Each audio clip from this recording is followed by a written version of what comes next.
दोस्तों, आप लोगों ने एक कहावत सुनी होगी कि कुत्ते की पूंछ कितने भी दिन लुढ़की में रखो, जब निकालोगे टेढ़ी की टेढ़ी निकलेगी। ये हमारे पड़ोसी देश पाकिस्तान पे बखूबी आप लोग इंप्लीमेंट कर सकते हैं। देखिए, अभी हम लोगों ने डिस्कस किया था एक दो दिन पहले कि यहाँ पर इंडिया पाकिस्तान के बीच में रिलेशन जो है वो नॉर्मल हो रहे हैं, और उसी के साथ में पाकिस्तान ने हमारे कंट्री से कुछ चीजें इंपोर्ट करने की भी बात की थी, जैसे चावल वगैरह हो गया। पर लेकिन फिर से ये वहीं पर ही आ गए जहां से स्टार्ट किया था। वो नहीं कहते पृथ्वी गोल होती है, तो फिर से इनके द्वारा बोल दिया गया कि हमारा जो बेसिकली डिसीजन था वो इन्होंने खुद एक्सेप्ट कर लिया है कि वो गलत था, और फिर से हम लोग उसी पर आकर टिक गए हैं कश्मीर वाले मुद्दे पर। तो लगता नहीं है कि इससे जल्दी से इंडिया और पाकिस्तान के बीच में रिलेशन नॉर्मल होने वाले हैं, क्योंकि आप लोगों को ये देखने को मिलेगा कि पाकिस्तान में चाहे आप लोग मिलिट्री की बात कर लीजिए, चाहे आप लोग वहां की स्टेब्लिशमेंट उसकी गवर्नमेंट की बात कर लीजिए, वो कहीं ना कहीं बहुत ज्यादा इन्फ्लुएंस होते हैं जो वहां की कट्टरपंथी है, और वो कट्टरपंथी जो वहां पर है वो नहीं चाहती है इंडिया के साथ में उनके रिलेशन जो है वो नॉर्मल रहे। तो इसी के चलते जो पाकिस्तान ने जो फ्रीज कर दिया प्लान जो इंडिया से इंपोर्ट आने वाला था, यानी कि वहीं पर ही जाकर फिर से टिक गए जहां से चीजें हम लोगों ने स्टार्ट की थी। Pakistan financial action task force, जिसको FATF आप लोग बोलते हैं, FATF, ठीक है।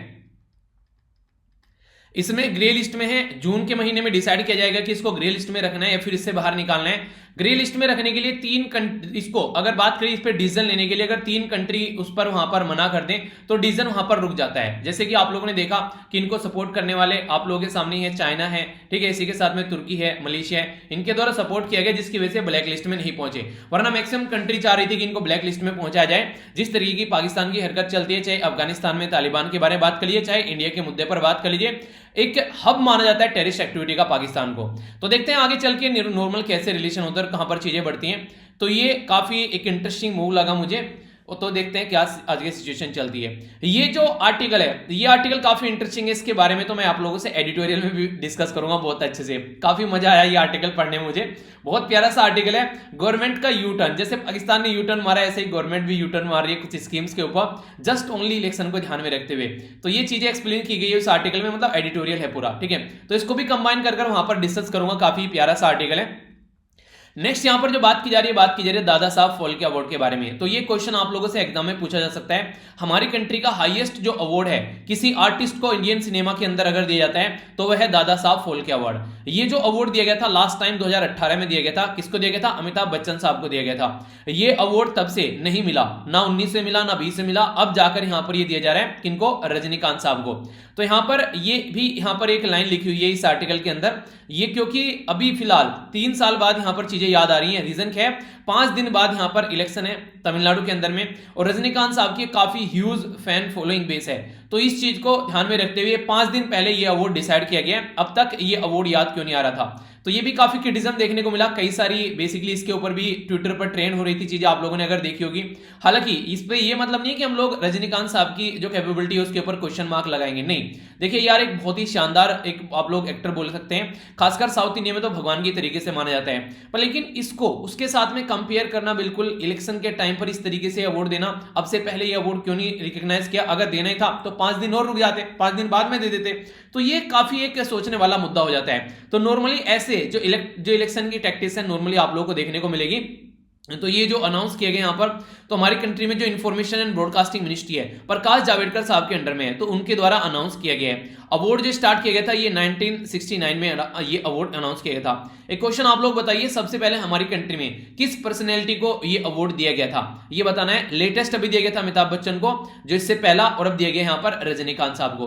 तो डायरेक्ट अगर क्वेश्चन आप लोगों से पूछे तो एक मोटा मोटा सा आइडिया आप लोगों के माइंड में क्लियर होना चाहिए कि हाँ ऐसे ऐसे चीजें हैं, ठीक है। नेक्स्ट जो आर्टिकल है यहां पर ये बात की जा रही है जीएसटी के बारे में। जीएसटी को बोलते हैं गुड्स एंड सर्विस टैक्स। ये ऐसा टैक्स है जो इनडायरेक्ट चीजों, जो इनडायरेक्ट टैक्स होता है हमारी कंट्री में। यानी कि अगर मान लीजिए आप लोग एक किताब, कॉपी या फिर कोई भी मोबाइल वगैरह खरीदने जाते हैं तो इनडायरेक्ट वे में आप लोग टैक्स पे करते हैं, जिसको ये लगता है ना कि बस इनकम टैक्स ही टैक्स होता है। तो एक तरीके से आप लोग इतना बड़ा टैक्स पे कर रहे हैं जो आप लोगों को पता भी नहीं है। इसीलिए कहते हैं कि टैक्स पेयर की मनी है। हर एक इंसान को हक है, अगर गवर्नमेंट कुछ सही कर रही है गलत कर रही है उसके बारे में बोलने का। क्यों?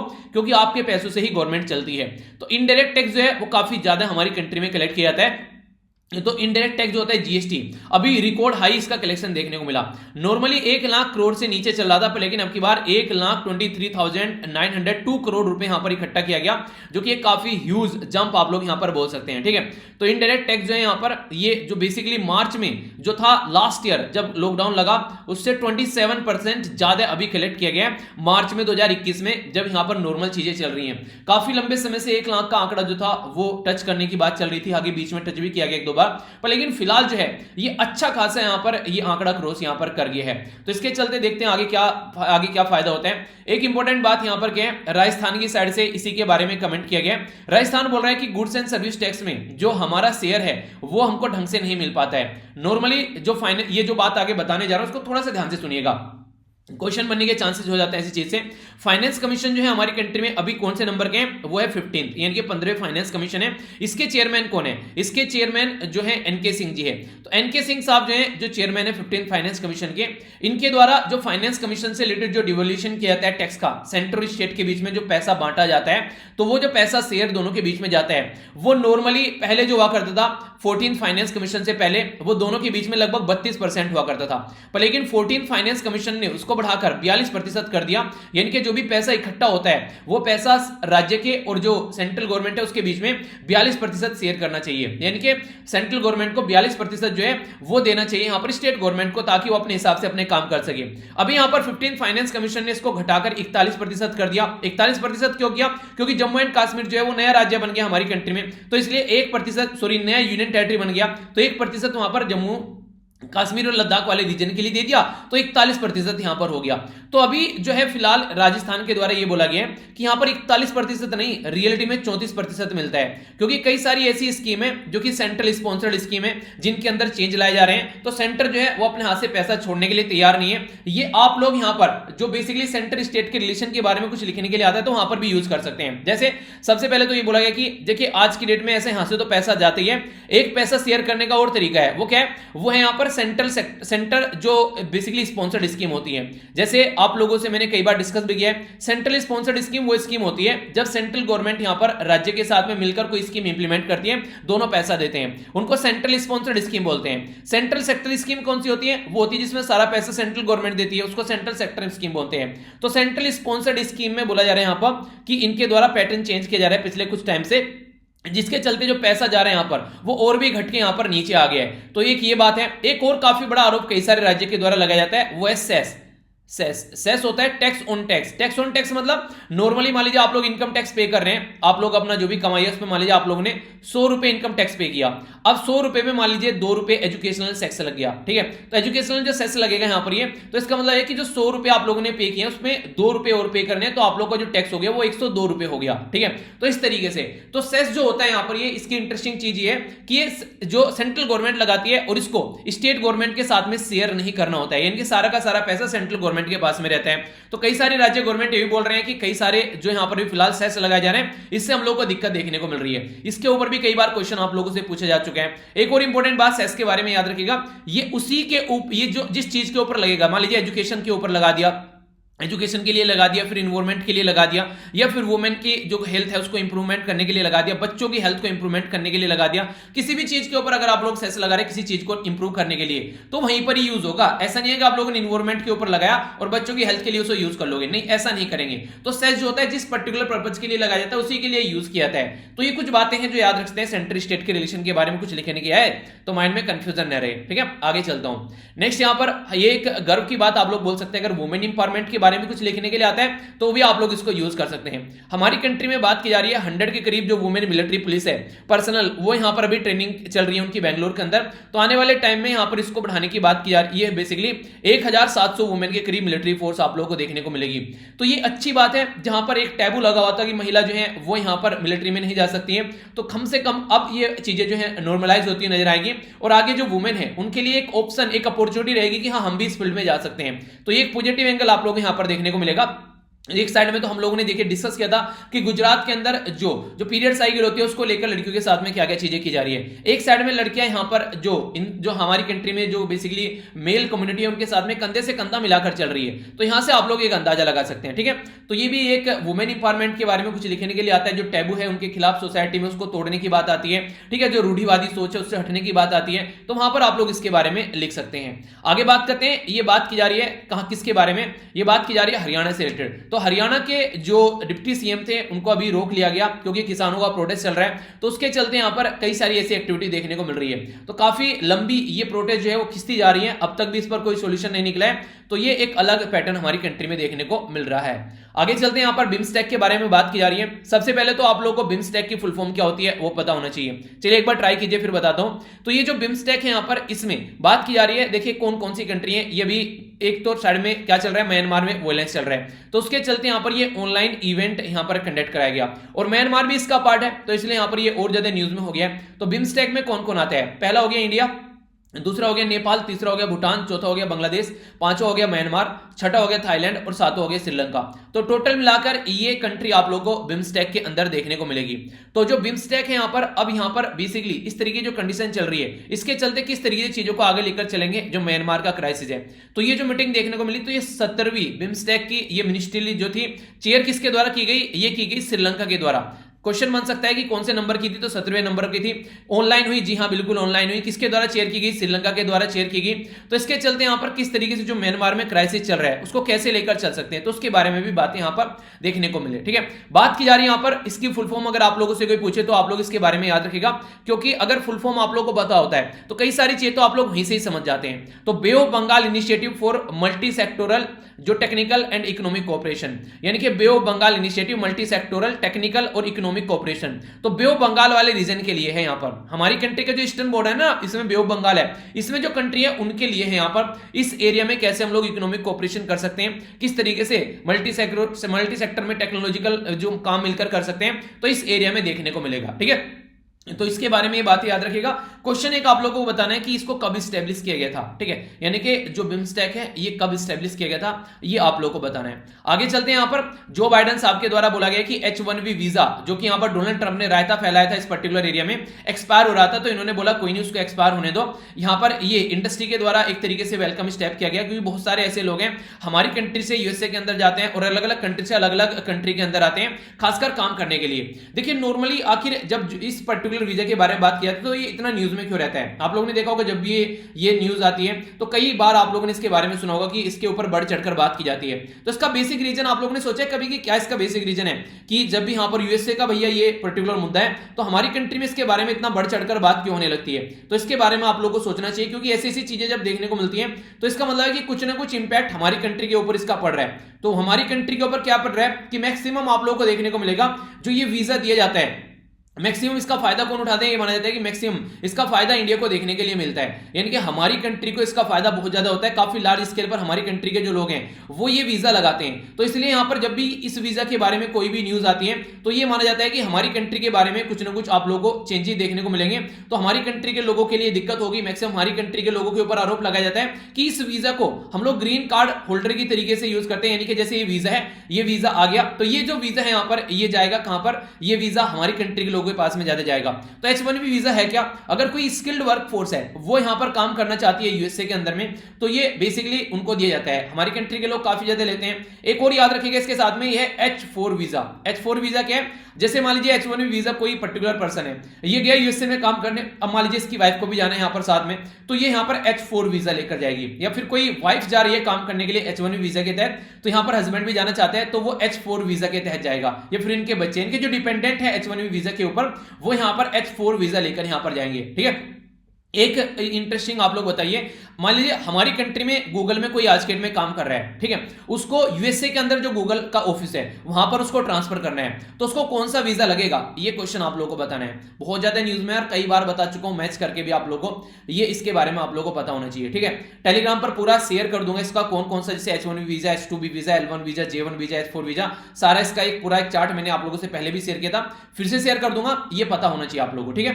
तो ये छोटी छोटी बातें हैं। आगे बात करते हैं, हमारी कंट्री में आप लोगों को पता है जनरल जो बिपिन रावत साहब हैं ये फिलहाल इनके द्वारा जो ट्राई सर्विस है एयरफोर्स, आर्मी और नेवी, उनको उनका जो लॉजिस्टिक है यानी कि जो सामान लाने ले जाने वाला जो एरिया है उसको कंबाइन करने की कोशिश की जा रही है ताकि हमारी कंट्री में कोई भी दिक्कत देखने को न मिले। कल को पता चला कहीं कोई वॉर हो रही है पाकिस्तान के साथ में, तो army, air force, navy proper way में मिलकर सिंक्रोनस वे में एक दूसरे के साथ में काम कर सके ताकि किसी भी प्रॉब्लम का सोल्यूशन निकाला जा सके। तो इसी के चलते यहाँ पर ज्वाइंट लॉजिस्टिक जो यहाँ पर है ये अभी देखने को मिल रही है, तो इसको नोट दे दिया गया है। तो ज्वाइंट लॉजिस्टिक जो है तो उस पर मिलकर काम किया जा रहा है तीनों जो फोर्सेस के लिए, ठीक है। नेक्स्ट यहां पर बात की जा रही है रफेल के बारे में। तो हमारी कंट्री में रफेल का एक नया जत्था फिर से आ रहा है। ये यहां पर 3 नए रफेल आ रहे हैं। यहां पर ये डील याद रखिएगा, रफेल हम लोग कौन सी कंट्री से खरीद रहे हैं, तो ये पाकिस्तान से खरीद रहे हैं, ठीक है। तो ये काफी इंपॉर्टेंट है यहाँ पर। तो 36 यानी कि 36 रफेल खरीदने की बात की गई थी और ये प्राइवेट सेक्टर नहीं, इसके बीच में कोई इंटर गवर्नमेंटल ये बेसिकली एग्रीमेंट साइन किया गया था सितंबर 2016 में। तो यहां पर टोटल मिलाकर ये 7.8 बिलियन यूरो जो है वो यूज किए जा रहे हैं यहां पर इस पर्टिकुलर डील के लिए। तो ये इंपॉर्टेंट आप लोगों से क्वेश्चन बन सकता है। इसके साथ में एक छोटी सी बात और बता देता हूं जो कि माइंड में कंफ्यूजन न रहे। आज के डेट में सबसे ज्यादा हम लोग किस कंट्री से अपने डिफेंस का एक्सपोर्ट कर रहे हैं, वो सॉरी इंपोर्ट कर रहे हैं, सबसे ज्यादा हम लोग किससे कर रहे हैं पूछा जा सकता है। तो सबसे ज्यादा नॉर्मली हम लोग रशिया से करते हैं, पर लेकिन फिलहाल यहां पर रशिया और यूएसए जो थे वो टॉप पर हुआ करते थे कुछ टाइम पहले, पर फिलहाल यूएसए यहां से हट गया। अब सबसे ज्यादा रशिया से कर रहे हैं। पहले 70 से 80% हुआ करता था, अब घटकर ये 50-60% यानी कि कम हो गया यहां पर। दूसरे नंबर पर है फ्रांस, तीसरे नंबर पर है इजराइल और चौथे नंबर पर कौन है ये आप लोग बताइए। तो ये वो कंट्री है जिससे हम लोग मैक्सिमम अपना इंपोर्ट कर रहे हैं। और हमारी कंट्री का वर्ल्ड के शेयर में एक्सपोर्ट का कितना है, तो पहले यहां पर 0.1% हुआ करता था, अब ये घटकर ये 0.02 है, ठीक है, 0.2% हो गया है, ठीक है। तो चीजें इस तरीके से भी आप लोग देखते हैं। जैसे कि अगर अभी बात करें तो फिलीपीन के द्वारा हमसे ब्रह्मोस मिसाइल खरीदने की बात की गई, तो इस तरीके से हमारी भी चीजें थोड़ी थोड़ी बढ़ रही हैं, पर लेकिन उस लेवल पर नहीं कि हम लोग बहुत अच्छे खिलाड़ी हो चुके हैं इस मैदान में। तो आराम आराम से काम चलेगा और कोई भी मां के पेट से सीख के नहीं आता है। अगर खिलाड़ी बन रहे हैं तो बनेंगे जरूर एक दिन, तो अपने ऊपर इंसान को एक तरीके से यकीन होना चाहिए, ठीक है। आइए अब आगे चलते हैं, बट आगे बढ़ने से पहले एक क्वेश्चन मैं आप लोगों से पूछता हूं, बड़ा ही प्यारा सा क्वेश्चन है। यहां पर ये बात की जा रही है भारत 22 स्कीम के बारे में, तो ये किससे रिलेटेड है। पहला स्टेटमेंट यहां पर बोला गया है कि ये इंक्रीज करती है maritime security of all coastal state, यानी कि हमारी कंट्री के जो कोस्टल राज्य हैं, कितने राज्य हैं, 9 कोस्टल राज्य हैं, तो उनकी सिक्योरिटी के बारे में है यहां पर ये जो भारत 22 स्कीम है। दूसरा बोला गया यहां पर ये गवर्नमेंट का जो डिसइन्वेस्टमेंट है, डिसइन्वेस्टमेंट मतलब जैसे गवर्नमेंट जो अपने शेयर बेचती है ना, जो भी पीएसयू वगैरह के अंदर शेयर है, तो उसके बारे में बात करता है। तीसरा बोल रहा है कि जो हमारी कंट्री में जो बेसिकली इंप्रूव करेगा conservation of the land in western state, जो वेस्टर्न साइड के स्टेट हैं जैसे गुजरात हो गया, राजस्थान हो गया या महाराष्ट्र हो गया, तो लैंड कंजर्वेशन का काम करेगा उसके अंदर। तीसरा बोला है कि 2022 तक का सबको घर देने की बात की जा रही है, तो ये यहां पर बोला गया है। अच्छा, मैंने तो मॉर्निंग में आप लोगों को जो पीआईबी वाली वीडियो आती है उसमें पढ़ाई भी था इसके बारे में। जो हमारी कंट्री में जो हाउसिंग फॉर ऑल वाली स्कीम है, एक तो है गांव वाली रूरल वाले एरिया में और एक है शहर वाली यानी कि जो अर्बन वाले एरिया में। आप लोगों को बताना है दोनों किस किस मिनिस्ट्री के अंडर में आती है, ये चीजें आप लोगों को बेसिकली याद हो जानी चाहिए, क्योंकि इतनी बार आप लोगों को मैं भी बता चुका हूं ये चीजें, तो अब तो कम से कम याद हो जानी चाहिए। मॉर्निंग में ही एक बार क्वेश्चन पूछा, फिर आप लोगों को ये रिवाइज किया, फिर आप लोगों से क्वेश्चन पूछा और एक बार अब पूछ लिया, तो इस तरीके से कई बार आप लोगों का रिवीजन हो जाता है अगर रेगुलर आप लोग चीजों को कनेक्ट करके चलते हैं। देखिए वो नहीं करना है कि वो नहीं करते जैसे वो एक्टिव वोल्केनो होते हैं, डोरमेंट वोल्केनो होते हैं, तो डोरमेंट वोल्केनो नहीं बनना है, एक्टिव जोन में रहना है, क्योंकि अभी जो है 90 से भी कम दिन आप लोगों के पास में बच गए हैं। तो अब अगर आप लोग डोरमेंट जोन में रहेंगे तो फिर ये समझिए कि हमेशा डोरमेंट ही पड़े रहेंगे, यानी कि थोड़ा सा एक्टिव हो जाइए, जो भी चीजें पूछी जाती हैं बताई जाती हैं थोड़ा सा रिवीजन भी करते रहिए। तो आंसर बताइए इसका क्या होगा, वीडियो के एंड में फिर हम लोग इसको डिस्कस कर लेंगे, ठीक है।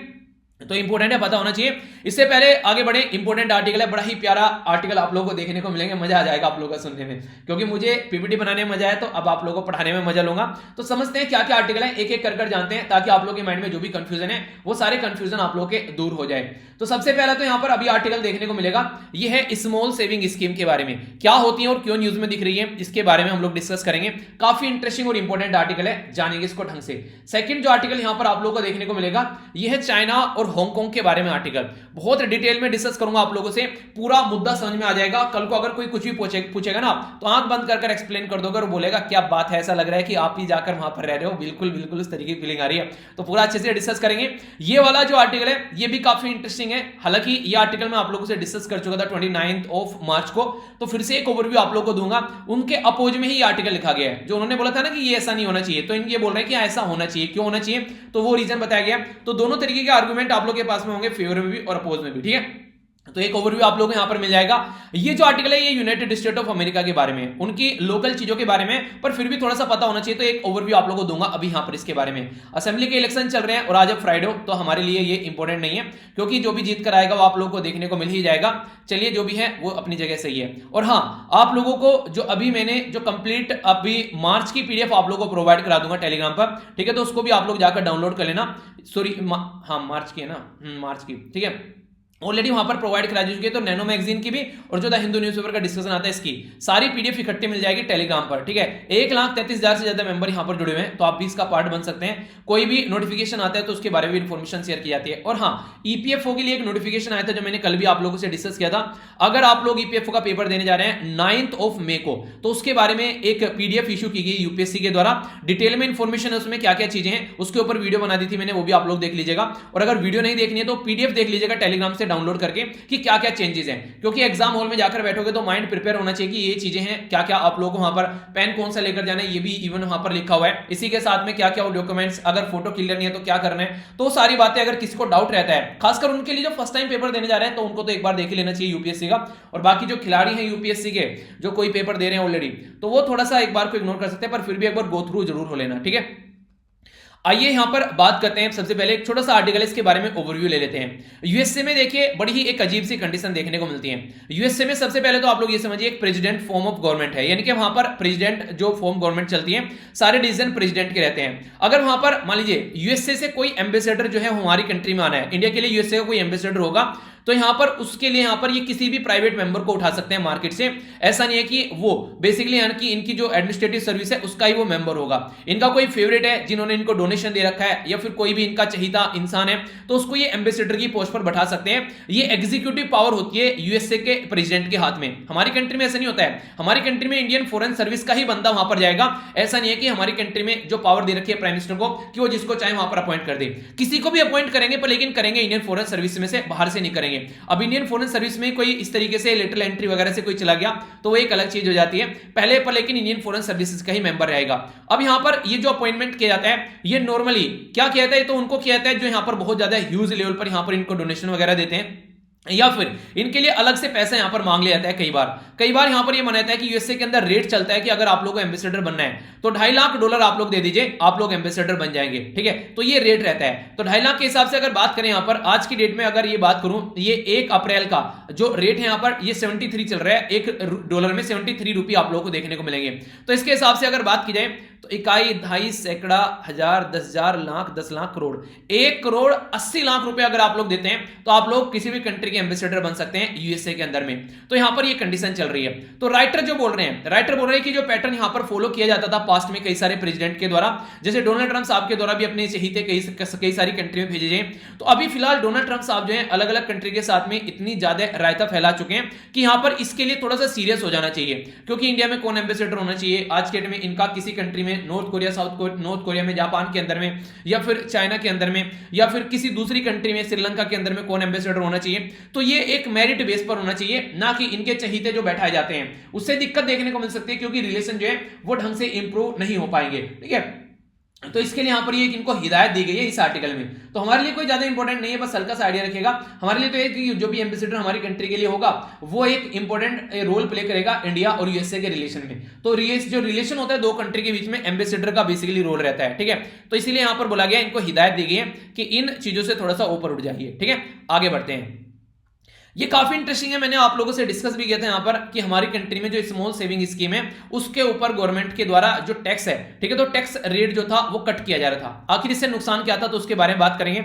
अब गवर्नमेंट ने इससे यू टर्न मार लिया है, यानी कि इन्होंने बोला जो वो गलती से हो गया, मेरे से गलती हो गई, वो जो मैंने ये बोल दिया था, अब फिर से हम लोग बोल रहे हैं कि हम लोग ऐसा कुछ नहीं करने वाले हैं। तो बेसिकली बहुत सारी ऐसी स्कीम्स हैं जिसमें आप लोग अपना इन्वेस्टमेंट कर सकते हैं। तो उनमें अलग अलग आप लोगों को देखने को मिलेगा कि यहां पर 1 साल के लिए, 2 साल के लिए, 3 साल के लिए, 5 साल के लिए ये सारे डिपॉजिट आप कर सकते हैं। सीनियर जो सिटीजन की saving scheme, monthly income account के बेस पर, नेशनल सेविंग सर्टिफिकेट या पब्लिक जो प्रोविडेंट फंड आप लोग बोलते हैं, किसान विकास पत्र, या फिर दूसरी जैसे कि यहां पर ये कई सारी स्कीम आप लोगों को देखने को मिलती हैं। तो इनमें अलग अलग रेट पे आप लोग यहां पर बेसिकली आप लोगों को इंटरेस्ट मिलता है, यानी कि अगर आप लोगों ने पैसा रखा तो यहां पर इतने परसेंट आप लोग कहीं 3.5 कहीं 4%। तो अभी जो प्रेजेंट टाइम पर है ये 4% है तो इसको 3.5 कर दिया, 5.5 था तो 4.4 कर दिया, 5.5 था तो 5 कर दिया। तो इसमें कट किया किया गया था कई सारी स्कीम के अंदर में। तो इससे क्या होगा, इससे ये होगा कि जैसे मान लीजिए आप लोगों ने पैसा जमा किया तो आप लोगों को इंटरेस्ट मिलेगा, तो वो इंटरेस्ट अब आप लोगों को कम मिलेगा, यानी कि आप लोगों के हाथ में कम पैसा आएगा। इससे क्या होगा, गवर्नमेंट का ये मानना है कि अगर जनता के हाथ में पैसा कम रहेगा तो खर्चा कम करेंगे एक तरीके से, यानी कि एक तरीके से जो इन्फ्लेशन हो रहा है, मान लीजिए आप लोगों को सबको मोबाइल खरीदना है, ठीक है, आप लोगों को सबको टमाटर खरीदने हैं, आप लोगों को सबको एप्पल खरीदने हैं, तो सब आप लोग जाकर एप्पल खरीदेंगे। आप लोग के हाथ में पैसा कम होगा तो आप लोग कम एप्पल खरीदने की सोचेंगे, तो एप्पल अगर मार्केट में कम अवेलेबल है तो प्राइस नहीं बढ़ेगा, उसका ज्यादा एक बैलेंस बन पाएगा।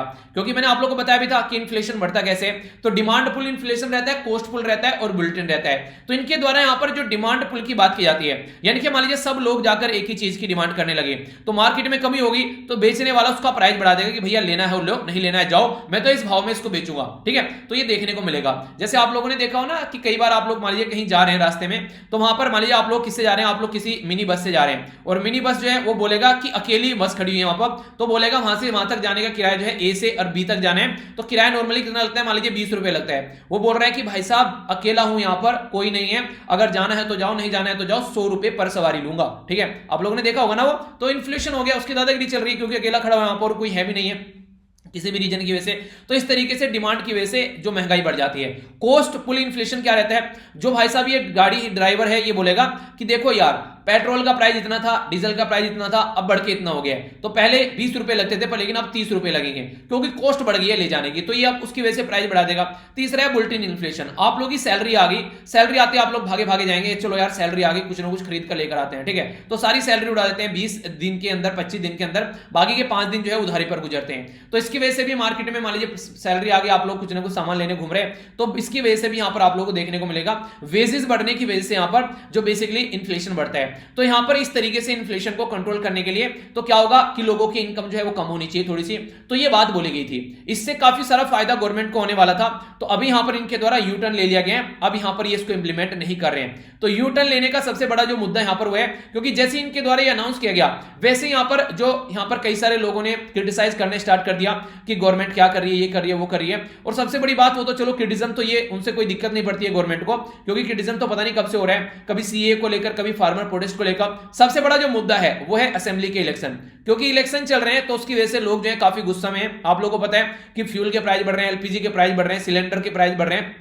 इसकी वजह से लोग ऑलरेडी काफी ज्यादा फ्रस्ट्रेट यहां पर चल रहे हैं। तो अब फिर से यहां पर अगर उनको पैसा भी कम मिलेगा, एक साइड में तो प्राइस बढ़ा रहे हैं प्रोडक्ट के, दूसरा स्कीम के पैसे कम दे रहे हैं, तो यहां से लोगों के अंदर का गुस्सा फूट रहा था सोशल मीडिया पर। तो इसके चलते इलेक्शन में इसका इंपैक्ट देखने को मिल सकता है। अगर इलेक्शन न होते तो गवर्नमेंट यू टर्न न लेती, यहां पर गवर्नमेंट जैसे चल रही है वैसे चलती रहती। तो ये कंडीशन आप लोग यहां पर अंडरस्टैंड कर सकते हैं। तो सेविंग स्कीम होती क्या है पहले आप लोग ये समझिए। सेविंग स्कीम एक तरीका इंस्ट्रूमेंट होता है, यानी कि एक तरीका आप लोग जुगाड़ बोल सकते हैं, जिसके तहत आप लोग फाइनेंशियल गोल अपने पूरे करते हैं। एक पर्टिकुलर बंदा अगर बोले कि मुझे क्या करना है पूरी जिंदगी में 1 करोड़ रुपए इकट्ठे करने हैं, 1 करोड़ रुपए को मैं 3 बैंक में डाल दूंगा अलग अलग 30-30 लाख करके, तो 30-30 लाख के अगर मैं यहां पर इनमें डालूंगा तो यहां से अलग अलग बैंक से मेरा इंटरेस्ट आएगा, तो यहां से मेरी लगभग एक सैलरी सी आती रहेगी हर महीने, तो वो जो सैलरी आएगी उसको मैं एंजॉय कर पाऊंगा, एक बुढ़ापे का जुगाड़ हो गया मेरा, तो ऐसा आप लोग बोल सकते हैं। तो यहां पर ये जो तरीका होता है ये तरीका कई सारे लोग यूज कर रहे हैं, तो इसको चलते जो गवर्नमेंट है उनको ये लगता है कि इसके ऊपर जो सैलरी आती है, यहां पर जो पैसा इन्होंने रखा है उसके ऊपर भी टैक्स लगना चाहिए, तो वो भी क्रिटिसाइज किया गया था।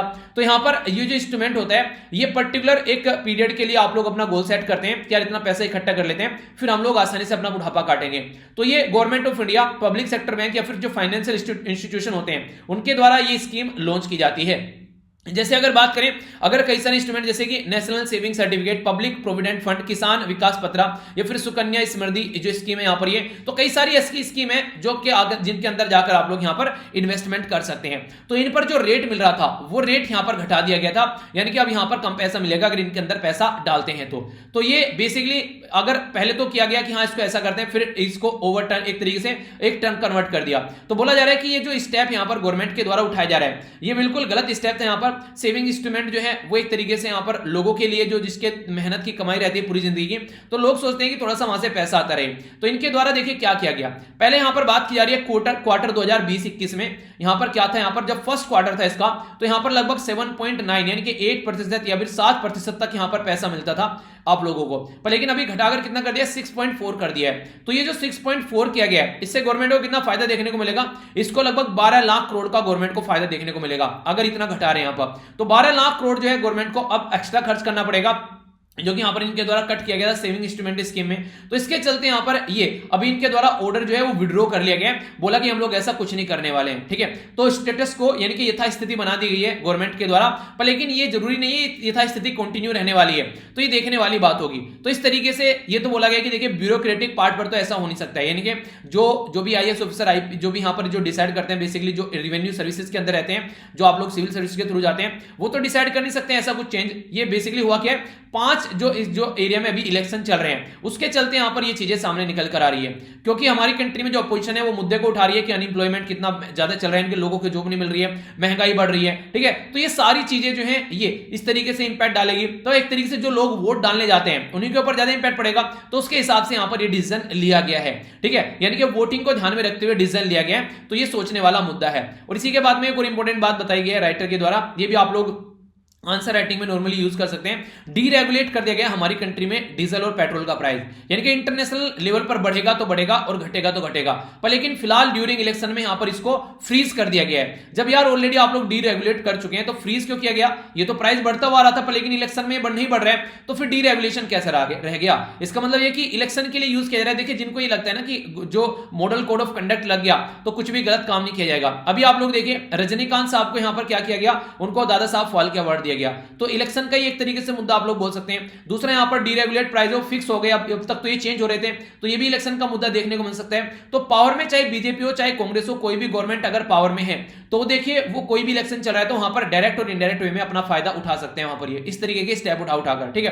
तो वैसे तो बोला जाता है कि वन नेशन जो वन इलेक्शन की बात की जा रही है, और बोला गया था हमारी कंट्री के प्राइम मिनिस्टर साहब के द्वारा कि जो देखिए पोल सीजन में डेवलपमेंट हैम्पर होता है, तो खुद ही आप लोग ऐसे स्टेप उठा रहे हैं, यानी कि वो नहीं कहते कि दूसरे को जी बोलो कोई बात, जब आप लोग खुद के ऊपर इंप्लीमेंट करते हो तो वो वाली बातें यहां पर राइटर बोल रहे हैं, ठीक है। तो देखिए गलत है, चाहे यहां पर कांग्रेस हो चाहे बीजेपी हो चाहे आम आदमी पार्टी हो, अगर कंट्री को ध्यान में न रखते हुए पूरा फोकस इलेक्शन के ऊपर है तो वो फिर देखिए नेगेटिव चीजें यहां पर क्रिएट कर देता है। और हमारी कंट्री में ये काफी लार्ज स्केल पर होता है, ये जनता को भूल जाते हैं उनके लिए क्या सही है क्या गलत है, और ऐसे ऐसे स्टेप उठाए जाते हैं। तो आप लोगों से ये आप लोगों की समझ में आना चाहिए, कल को अगर चल के एक एडमिनिस्ट्रेटिव पोस्ट पर आप लोग बैठते हैं तो आप लोगों को कम से कम पता होना चाहिए कि गवर्नमेंट किस तरीके से सोचती है, क्योंकि तभी आप लोग अपने आप को न्यूट्रल रख पाओगे। वरना एक उन्हें कहते चपेट में आ गए तो फिर भाई साहब आप लोग जिंदगी भर रोते रह जाओगे कहां फंस गए, क्योंकि पता चला गवर्नमेंट चेंज हो गई, कल को दूसरी आ गई, वो उठाकर कहीं और फेंकेगी, ये तो उसका चहीता है, तो वो सारी चीजें देखने को मिलेगी। तो सिविल सर्विस को जो है वो न्यूट्रल एक सर्विस बनना चाहिए हमेशा, ये बातें हैं, ठीक है। आगे चलते हैं हांगकांग के बारे में। आर्टिकल बड़ा प्यारा है, बहुत शानदार तरीके से डिस्कस करूंगा, सारे कंफ्यूजन आप लोगों के दूर हो जाएंगे, पहले समझिए, ठीक है। पहले तो यहां पर कंफ्यूजन नहीं होना चाहिए, हमारा मैप है, क्योंकि इंटरनेशनल लेवल पर जो मैप होते हैं वो चाइना का रीजन ऐसे दिखाएंगे, ठीक है। ये हमारा मैप है, तो कंफ्यूज मत होना, ठीक है। तो यहां पर फिर बोलोगे सर क्या दिखा दिया, देखो यार ये आर्टिकल समझाने के लिए बेसिकली कैसा करना पड़ता है, ठीक है। तो वरना तो मैं भी इन सब चीजों से बहुत इरिटेट होता हूं देखकर। अगर बात करें यहां पर तो ये बात की जा रही है हांगकांग के बारे में, तो यहां पर हांगकांग देखने को मिलेगा, ये ताइवान है जिसके बारे में पहले बात कर चुके हैं, ये मकाओ है। हांगकांग वाला ये रीजन आप लोगों के सामने साउथ चाइना सी के अंदर में, ठीक है। तो यहां पर याद रखिएगा, ऊपर आप लोग यहां पर देखने को मिलेगा MIRS, तो माइरस बे, आप लोगों से पूछे कहां है, हांगकांग के पास में, ठीक है। तो आप लोगों से क्वेश्चन पूछा जा सकता है इस तरीके से भी किसी पर्टिकुलर रीजन के बारे में, बेस्ट क्वेश्चन आप लोगों के बन जाते हैं।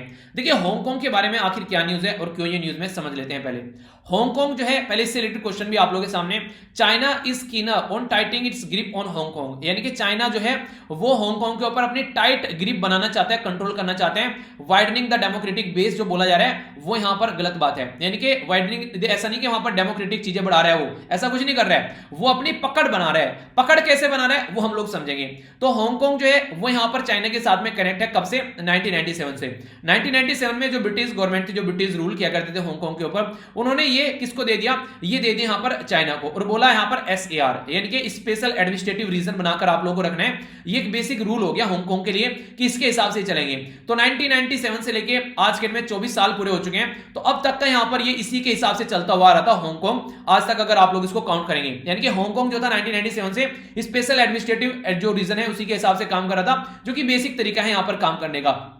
पर लेकिन फिलहाल अभी क्या किया गया, चाइना के द्वारा जो लेजिस्लेटिव जो चीजें हैं यहां पर उसके अंदर चेंज किया गया है कि जो डायरेक्ट इलेक्टेड रिप्रेजेंटेटिव होते हैं उसको कंट्रोल करने की कोशिश की जा रही है। आप लोग ये देखिए चाइना के अंदर सिस्टम क्या है, वन कंट्री और दो रीजन आप लोगों को देखने को मिलेंगे, यानी कि ये वन कंट्री यानी कि वन कंट्री चाइना है, टू सिस्टम यानी कि अलग अलग सिस्टम है, चाइना के अंदर अलग है और हांगकांग के अंदर अलग है। हांगकांग में डेमोक्रेटिक सिस्टम आप लोगों को देखने को मिलता है, जनता के द्वारा चुनी गई गवर्नमेंट आती है, प्रेस वगैरह जो है वो कंप्लीटली इंडिपेंडेंट अपना काम करती है, यानी कि चाइना जैसा नहीं है कि जहां पर गवर्नमेंट गवर्नमेंट ने जो बोल दिया वही काम होनी है। तो यहां पर अलग फंडा आप लोगों को देखने को मिलेगा।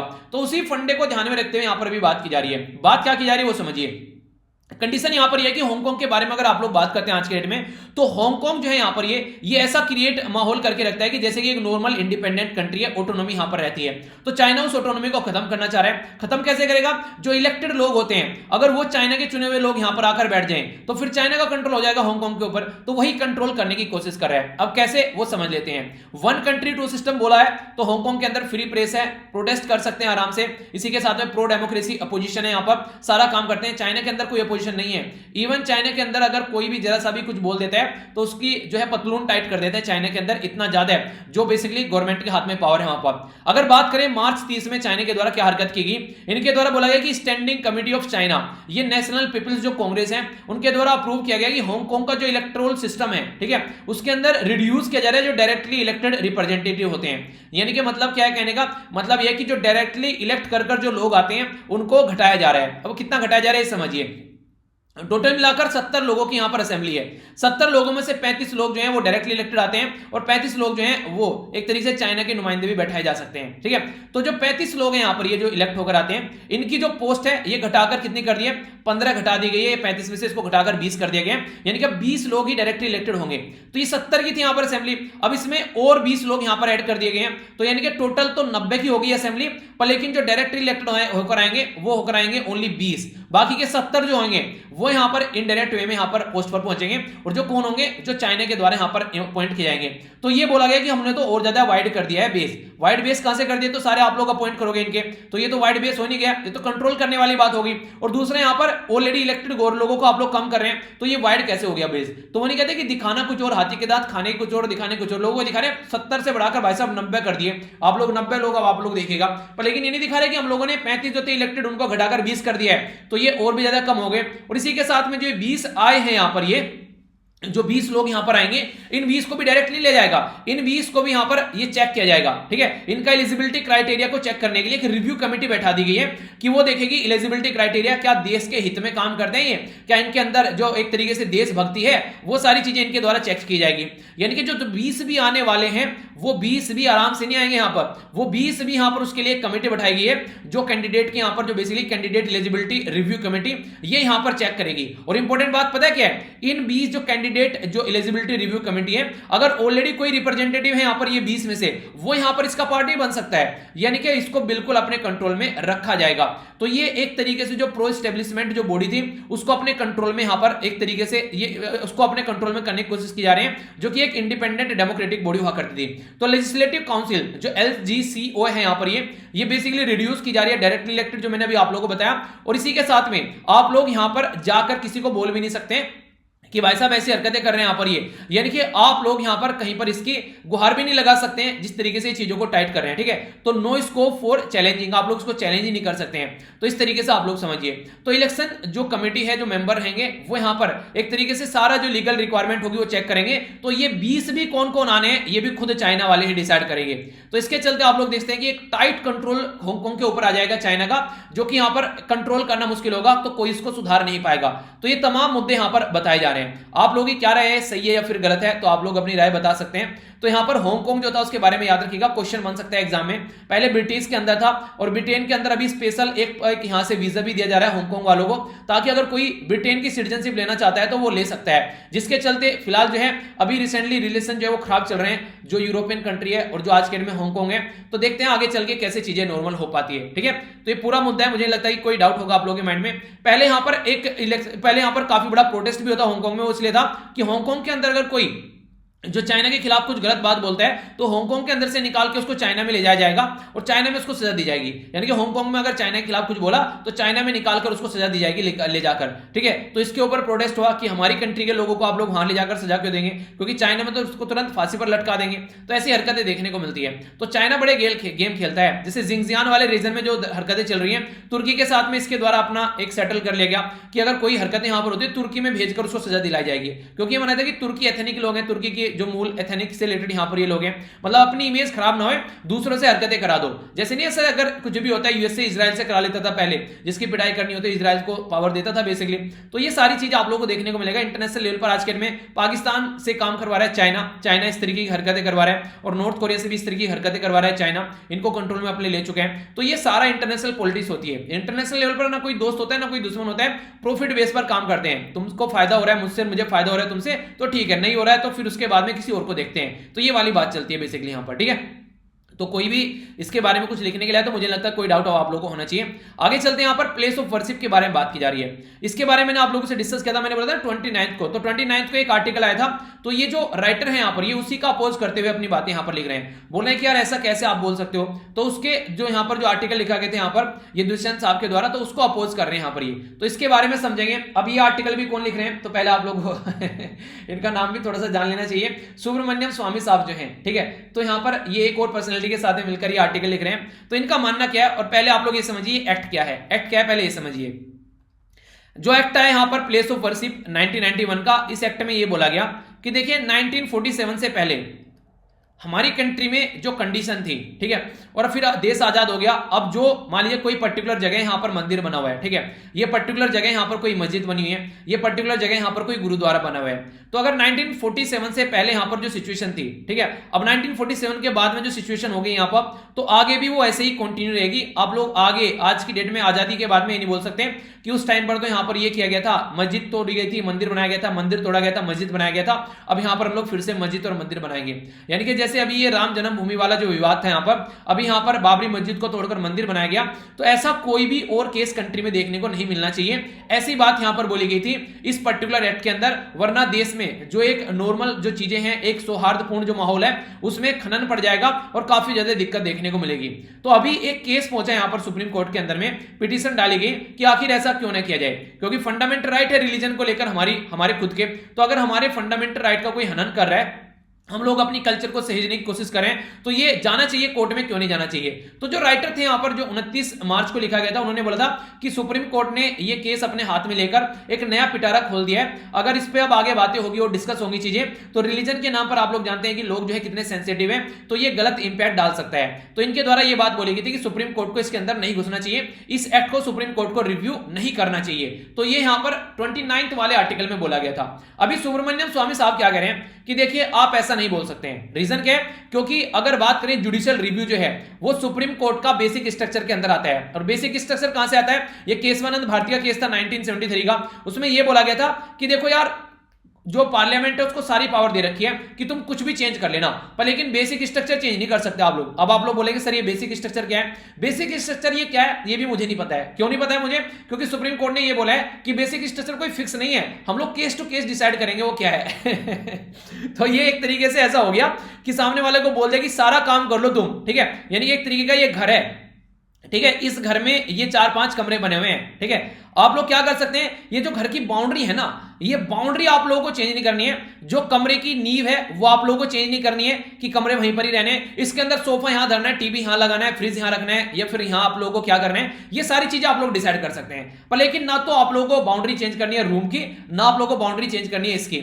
यानी कि बेसिक स्ट्रक्चर ये ऐसा कॉन्सेप्ट दिया गया कि आप लोग ऐसा नहीं कि कुछ भी चेंज कर रख देंगे। आखिर ऐसा क्यों बोला गया, क्योंकि जब 42वां संविधान संशोधन लाया था हमारी कंट्री में 1976 में इंदिरा गांधी जी के द्वारा, उस टाइम पर कॉन्स्टिट्यूशन की ईंट से ईंट बजा दी गई थी, इसलिए इसको मिनी कॉन्स्टिट्यूशन बोला गया, यानी कि छोटा सा संविधान बना दिया गया, इतने सारे चेंज करके रख दिए इसमें, मिनी कॉन्स्टिट्यूशन बोल दिया गया इसको।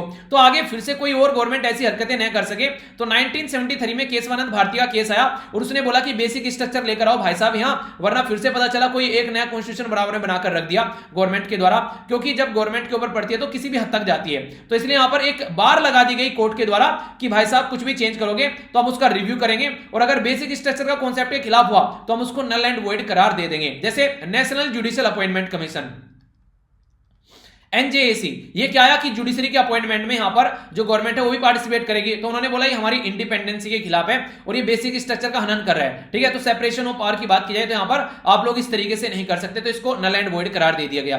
तो ऐसी चीजें यहां पर बोली जाती हैं। तो यही इनके द्वारा बोला गया कि देखिए जुडिशियल रिव्यू के अंदर में आता है, जुडिशरी उसको रिव्यू कर सकती है। तो प्लेस ऑफ वर्शिप एक्ट अगर कुछ गलत करे तो अगर फेथ और बिलीफ की बात की जाए तो हम लोग इसको रिव्यू क्यों नहीं कर सकते? ऑलरेडी प्रीएम्बल में भी हमारे यहां पर बोला गया बिलीफ और फेथ और वर्शिप ऑल सिटीजन के बारे में, तो हम लोग इसको रिव्यू कर सकते हैं। और ऑलरेडी यहां पर सुप्रीम कोर्ट के हाथ में पावर है, इंपॉर्टेंट आर्टिकल है, याद रखना। देखिए आर्टिकल ना, ये ऐसे आर्टिकल है जो बहुत बार मैं आप लोगों से डिस्कस कर चुका हूं, तो इसके लिए आप लोग आसानी से चीजों को देख सकते हैं कि अगर आप लोग रेगुलर लेक्चर फॉलो करें तो बहुत सारा रिवीजन आप लोगों को हो जाता है। आर्टिकल 142 क्या बोलते हैं कि एक्स्ट्रा ऑर्डिनरी पावर है सुप्रीम कोर्ट के हाथ में कि अगर यहां पर कंप्लीट जस्टिस उसको प्रोवाइड कराना है और भी पब्लिक इंटरेस्ट यानी कि जनता के फेवर में, तो आर्टिकल 142 में वो किसी भी हद को पार कर सकते हैं। सुप्रीम कोर्ट के हाथ में ये एक अनलिमिटेड पावर है। और इसी के साथ में आर्टिकल 32 जो है भीमराव अंबेडकर साहब के द्वारा क्या बोला गया, heart and soul of the constitution. क्यों? क्योंकि हमारी कंट्री में जब पार्ट 3 के अंदर आप लोग जाएंगे तो फंडामेंटल राइट है। फंडामेंटल राइट कहां से है? 12 से लेकर 35 तक का। तो ये फंडामेंटल राइट को इंप्लीमेंट करने का काम करते हैं आर्टिकल 32। तो रिट्स इशू की जा सकती है। यहां पर किस किस के हाथ में क्या पावर है? आर्टिकल 32 सुप्रीम कोर्ट के हाथ में और आर्टिकल 226 जो है वो हाई कोर्ट के हाथ में पावर दे रखी है। तो बेसिक स्ट्रक्चर को सहज के रखने के लिए यहां पर तो ये इनके हाथ में पावर है, तो ये रिव्यू कर सकते हैं पार्ट 3 में हमारे संविधान में क्या क्या चीजें हैं फंडामेंटल राइट को ध्यान में रखते हुए। जब religion right to religion fundamental right है तो आप ऐसे कैसे बोल सकते हैं कि इसको रिव्यू नहीं कर सकते?